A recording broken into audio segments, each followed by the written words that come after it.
Do not buy a used boat without watching this episode. Otherwise, you could be like the owners of these boats who almost lost their lives when they thought they had bought a boat that was seaworthy and ended up almost getting themselves killed. The owner of this boat made the critical mistake of trusting the seller to fix the boat up. He spent over $200,000 with the previous seller, who used the money for who knows what. The boat eventually sank at the slip because it had no bilge pump and no electrical system. The boat also had severe wood rot, which the prior owner had claimed that he had already spent over $100,000 doing underwater repairs. Then there's the boat buyers who buy boats without running engines, which is always a mistake. Boats are always going to require maintenance. You just don't want to buy a boat that needs excessive repair. So people ask me all the time, what is the preferred process when you're looking to buy a used boat that's going to be used on the ocean? And I'm going to help you with those steps. Step number one, make sure it's okay with your wife. Okay, because if you don't, it's going to be all for naught. And believe me, when she starts seeing those big bills for slips, insurance, maintenance, fuel, the mistress, oh, not the mistress, she's going to start complaining.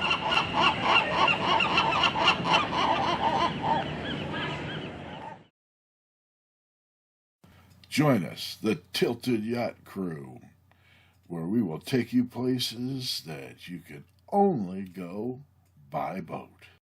People I have shared boating with have told me many times that was the funnest day of their life. So come along for more fun. My name is Mike Patterson. I've been a professional mariner for 40 years, starting when I joined the Coast Guard at 17 years old.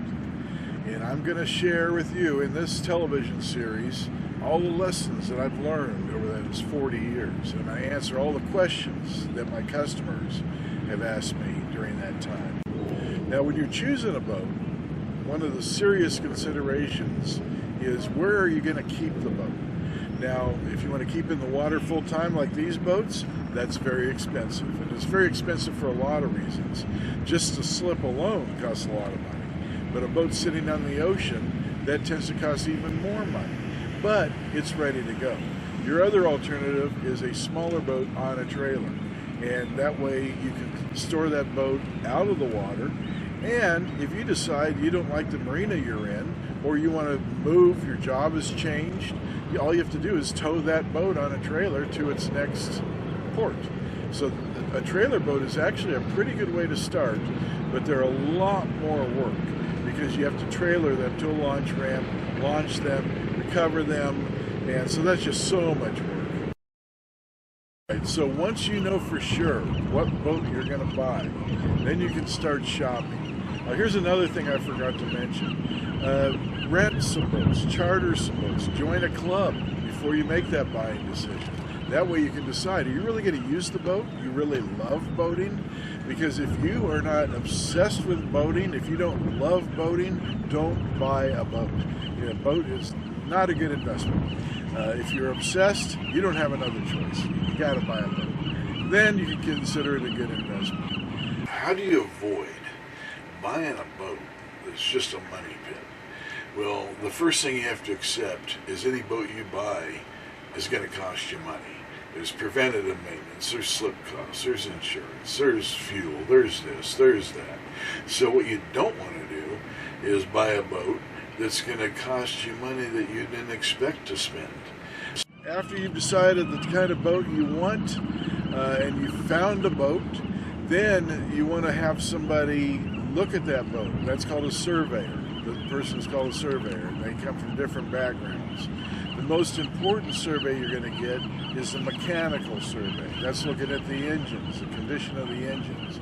And I say that because the engines are one of the first things that you're going to have major expenses on. And they can be very costly. If you buy a boat with sketchy engines, you're going to be paying a whole lot of money to fix that boat up.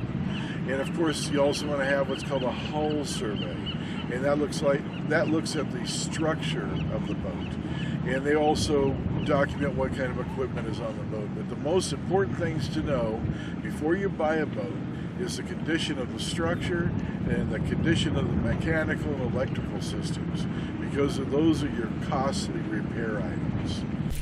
And after you get that off, I'm gonna touch it up with the Scotch-Brite, make it nice and smooth, because nobody likes rough nipples. So now would be a good time to introduce my co-host, Marissa Pitts. Marissa's been working with me on and off for years. She's a proud parent of this cute little girl, Lilac Faye. Lilac loves to go out on the boat with us. Every boat we sea trial, if we can possibly take her along, we will. At the end of this day, we got back to the dock. Lilac was crying, and I said, "Why is she crying?" And Marissa said she didn't want to come back yet. She wanted to keep on going out on the boat. Well, I can understand. Think about how you want to use the boat. Because how you want to use the boat, that will base your buying decision. You don't want to buy a sport fisher if you don't like fishing. If you like fishing, you don't want to buy a cabin cruiser that has no aft fishing deck. So decide on that right away. And if you can go to some boat shows, do that. Visit marinas, walk around with the wife, look at the boats that are out in the marinas. You can compare notes with each other.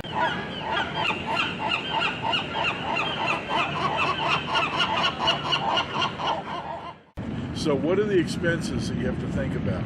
All right, well, boat purchase, boat mortgage, the insurance for the boat. You have maintenance that you must do on a boat. If it's sitting on the ocean like these boats, they have a diver that comes and cleans the bottom of that boat every month. That's, significant.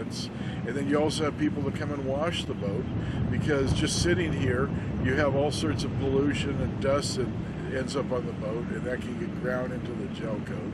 Plus, when you take the boat out, you get salt water on it. Now, when you first buy a boat and you're all excited, you might think, "Oh, I'll wash it myself." Well, yeah, that lasts a few times, and then after that, you're probably going to hire somebody to do it. So, like I say, the expenses just start there. Then you have fuel. You have unexpected maintenance items like engine repair. And then you have things that are going to go out. Stereo system, that could go out. Refrigeration, that could go out. So just keep that in mind. And that's why you have to be very committed before you buy a boat.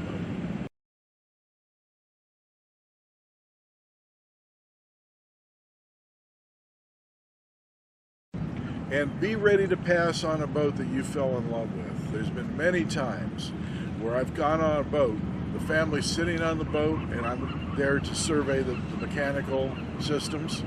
They love the boat.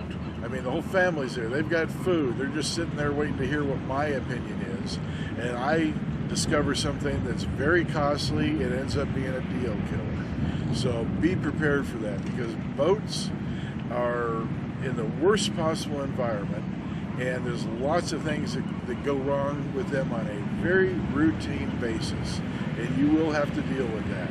So you want to start out with a boat that has as few mechanical defects as possible. All right, so finding a good surveyor. It's very important that the surveyor who looks at your engines is a mechanic with years of experience, because the way we find problems on a boat engine is by using our experience. We know where to look for problems. If you're not a marine mechanic, you don't know where to look for those problems. They might spot some of the more obvious things, but it takes a real seasoned professional to find the deep secrets that those engines and other mechanical systems are hiding. As far as the structure, pretty much the same thing. You need somebody who is knowledgeable in boat building, fiberglass, gel coat, maintenance of those systems and the structure. So look at the person's qualifications. If they don't have a CV or a resume online that you can look at, then pass them by. I've seen lots of surveyors that just list the credentials that they have from the profession organization they belong to. That means nothing. Look at what is their background. How did they get to that point? That makes a huge difference. And that's what I find. When I was a mechanic following these surveyors, I would go aboard these boats, look at the survey, and see, well, heck, this surveyor missed this, and this. And this, and this costs thousands of dollars. Okay, we're not talking $10, we're not talking hundreds of dollars, we're talking thousands of dollars. So it's very important you choose the right people. You know, if your background isn't such that you haven't had to diagnose and overcome maintenance issues over many years, that's the only way that you're able to find, as a surveyor, problems. I'm having a lot of people call me for pre-purchase surveys, which is a very wise thing. The boat market is hot right now. Weather's been nice. People are desperate to find a way to get out of the house after being locked down. I think those are some of the reasons people are telling me that boat buying is so hot right now. The problem is people that call me are so excited about their prospective boat, is they're just way too excited about the boat that they're looking at. Now, it's nice to be excited about something enough that you're willing to spend a whole lot of money for. But don't be so excited that you overlook situations where the boat could be very costly, a very costly disappointment. That's what you want to avoid. People that have the most problems are the boat buyers who just get excited about a boat and don't get the professional opinion from an experienced marine mechanic or surveyor. Because those people are just buying a boat that has troubles waiting for them that they don't know exist. So you better have an open pocketbook if you're going to buy a boat that way. All right, so you've searched for your boat, you've decided you know what you're looking for, you've narrowed it down to power versus sail, sport fisher versus trailer boat, whatever your criteria is. How do you find the best surveyor? All right, well, like anything else, there's many ways. The method that you will be told is to contact a marine surveyor through one of the private organizations that oversees their members who are member surveyors. Okay, that's one way. The other way is to find a specialist or professional who has been working on boats for many years. So those are the basics for finding a boat that suits your needs and doesn't cost you any more than it should. Use this list to continue your boat buying process, and remember, always find an ally who is not interested in whether the boat sells or not. They have to have no financial interest at all in the sale of the boat.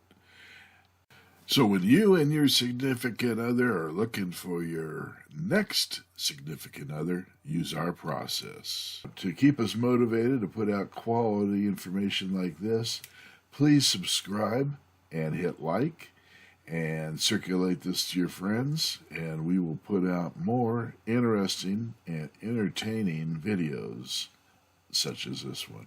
Thank you very much.